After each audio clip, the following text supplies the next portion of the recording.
Under the biggest dam in Africa, there is a hole. Water dug it.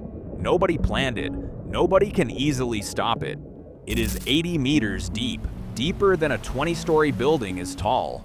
And it is growing toward the one thing it must never reach, the foundation. Online videos say this dam will break in 8 hours and kill millions.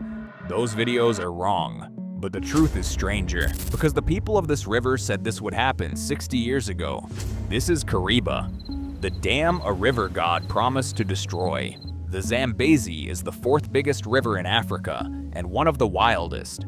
It starts in Zambia, thunders over Victoria Falls, and runs to the Indian Ocean. In the dry season, it is calm. In the flood season, it becomes a monster. Halfway along its journey, it squeezes into a narrow gorge of hard black rock. The gorge itself was a place people avoided. Deep, hot, and full of crocodiles. Even the name Kariba comes from a riverside rock the Tonga called a trap.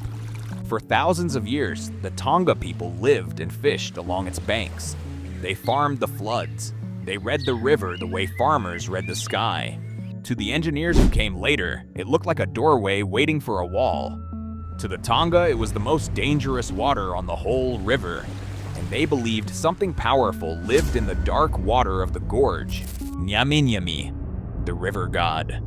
The body of a snake, the head of a fish. When the river rose or fell, the elders said, that was Nyaminyami moving.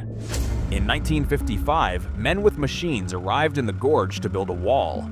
The Tonga elders gave a warning that people in Kariba still repeat today. Nyaminyami would never accept a wall across his river. He would take it back. The plan was enormous. A curved concrete wall, 128 meters tall, 617 meters wide.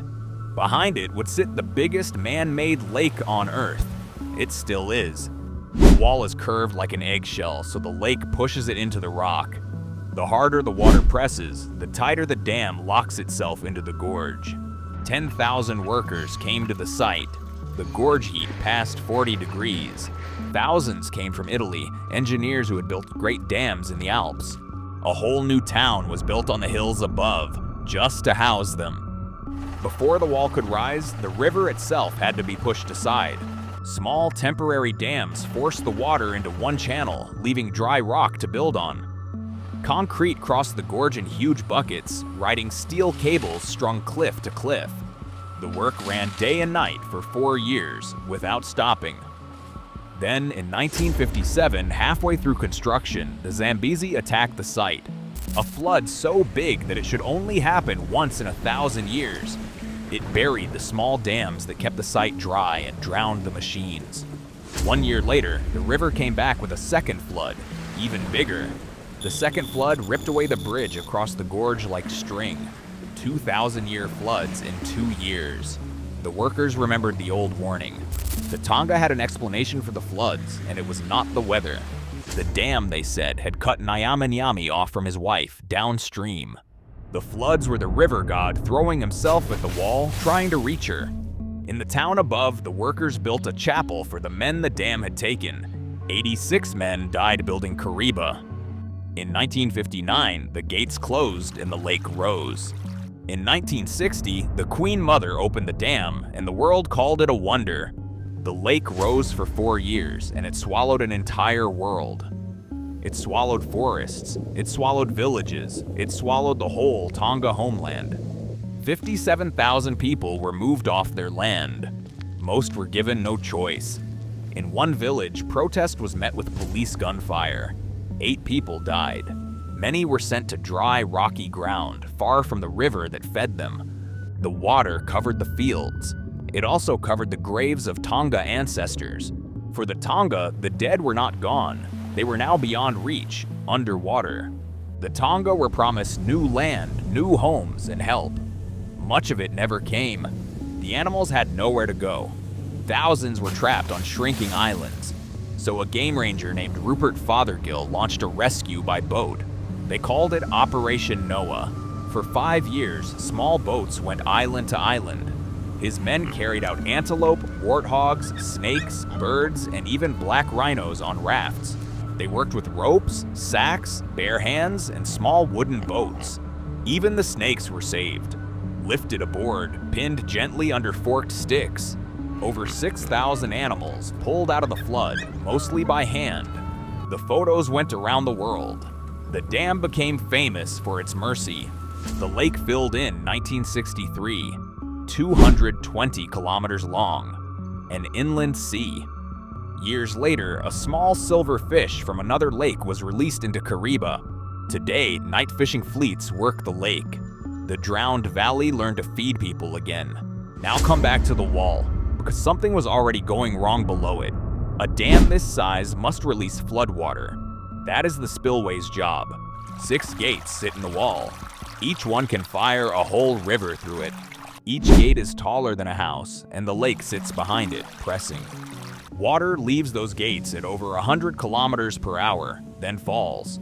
At that speed, water does not land softly. It hits the rock like a drill. For decades, tourists came to Kariba just to watch the gates open. When the gates open, the ground itself trembles, and spray climbs hundreds of meters. In full flood, the spray above the gorge can be seen from kilometers away. Nobody watching could see what the falling water was doing underneath. The rock here is hard, but it is full of natural cracks. The water forces itself into those cracks and pries out whole blocks at once. The engineers expected a hole. Every big spillway digs one. It is normal. They did not expect it to grow this deep, this fast, this close. Through the 60s and 70s, the gates opened almost every single flood season. Each opening seemed harmless. Together, across decades, they were a patient excavation. For years, nobody could see the damage. The pool was too deep, too violent. Then survey boats mapped the bottom with sound and drew the first true picture. The picture showed a crater bigger than anyone had believed possible. Surveys in the decades that followed showed the pit growing with every measurement. Today, the hole is around 80 meters deep, one of the deepest anywhere, and it did not dig straight down. It dug at an angle, backwards, toward the dam. If it reaches the rock holding the dam up, the wall above cannot stand. Downstream, the Zambezi Valley is home to millions and one more giant dam. If Kariba ever failed, the flood would strike Cahora in Mozambique too. That is where the terrifying numbers online come from. One study's worst possible case. Worst case is not a forecast, so let us be exact about what is true. The dam is not splitting open. Engineers watch it constantly and the wall is sound. The danger is real, but it is slow. It moves in years, not hours. And slow dangers are the easiest ones in the world to ignore. Zambia and Zimbabwe share Kariba. For decades, neither had money to fix it. The hole kept growing. The 6 spillway gates kept quietly aging. Engineers warned a gate could one day jam, open, or worse, shut in a flood. A jammed open gate would drain the lake and feed the hole even faster. In 2014, the world finally listened and lent nearly $300 million. Job 1. Reshape the hole underwater so the water stops digging toward the dam. You cannot simply fill it. The next flood would only dig it all out again. First, they built a small dam inside the river, just to dry out the hole. A French company famous for impossible underwater work took the contract. Divers worked in water so dark they read the rock with their hands. Then machines carved the rock into a shape that pushes water away from the wall. The reshaping took years of drilling and blasting directly beneath the dam's face. Every blast was calculated so the shock waves stayed away from the wall above. The gates are rebuilt one at a time while the other 5 stand guard. While one gate is out, a steel shield holds back the entire lake in its place. That work is now largely done. The rebuilding of the 6 gates continues today. But while engineers fix the old problem, a new one arrived from the sky. Drought after drought has starved the Zambezi, and the giant lake began to empty. In the worst years, usable water has fallen to just a few percent. It happened in 2015, then 2019, then 2022. Each time, lower than before. Kariba provides most of the electricity for 2 entire countries, Zambia and Zimbabwe. There are 2 power stations at Kariba, one on each bank in 2 countries. Zambia on the north, Zimbabwe on the south. both drinking from the same shrinking lake. When the lake falls, the turbines slow down and the lights go out. In 2024, Zambian blackouts lasted up to 20 hours a day. Mines cut their shifts, shops ran on diesel, cities went dark at dinner time. People planned their lives around a schedule of darkness, published like a bus timetable. The lake is so big it changes the local weather and feeds a whole economy. Fishing fleets, houseboats, safari lodges, all of it floats on the same falling water. And the plan both countries share for fixing the power crisis is remarkable. Another dam, upstream at Batoka Gorge, on the same shrinking river. The internet fears this dam has too much water. The real crisis is too little. A wall built to hold back a monster river now sits waiting for rain. So, was the old warning true? Did Nyaminyami keep his promise? The wall still stands after more than 65 years. It is never broken. But look closely at what the river has actually done across those 65 years. It flooded the site twice while men were still building the wall. It spent half a century quietly digging a hole underneath it. And now it is doing the strangest thing of all. It is refusing to arrive. The Tonga never got their river back. Most still live on poor, dry land. Their god never tore the wall down. He did something more patient. He made the wall fight for its own life, every single day, forever.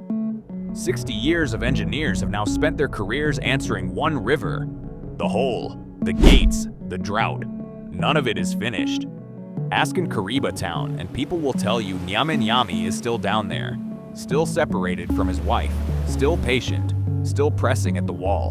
Below the surface, the great pit is quiet now, reshaped, waiting for the next flood. Kariba is not a dam that failed. It is a dam that can never stop being saved.